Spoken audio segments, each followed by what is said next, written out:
O governo demorou, por exemplo, para apresentar um pacote de cortes no orçamento, e o pacote que veio é um pacote extremamente modesto. O que isso tem a ver com a comunicação? O que isso tem a ver com a comunicação?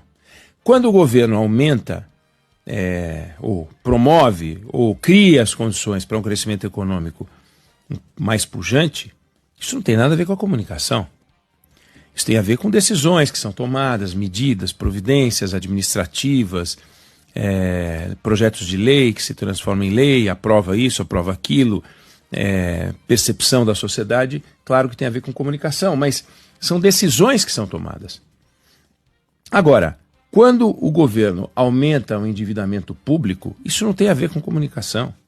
Quando o governo vive uma desarticulação com o Congresso Nacional, isso não tem a ver com a comunicação com a sociedade.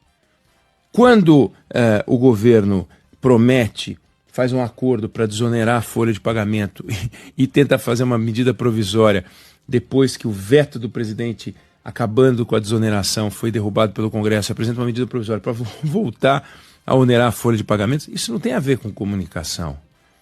Quando um ministro pega um avião da FAB para acompanhar um leilão de cavalos, isso não tem a ver com comunicação. Não foi o Paulo Pimenta que fez isso, né? Quando um ministro uma ministra pega um avião para assistir uma final de campeonato, isso também não tem a ver com comunicação. Então, no governo Lula, no governo Bolsonaro, no governo Temer, todos os governos, eles são um berço de tensões em que ministros detonam ministros, em que líderes do governo detonam ministros, em que ministros detonam líderes do governo, que ministros falam mal do presidente, que o presidente fala mal dos ministros, e assim vai. São os maiores agentes de intrigas, são os próprios ministros, são os assessores, são os auxiliares, os deputados, os senadores. Então,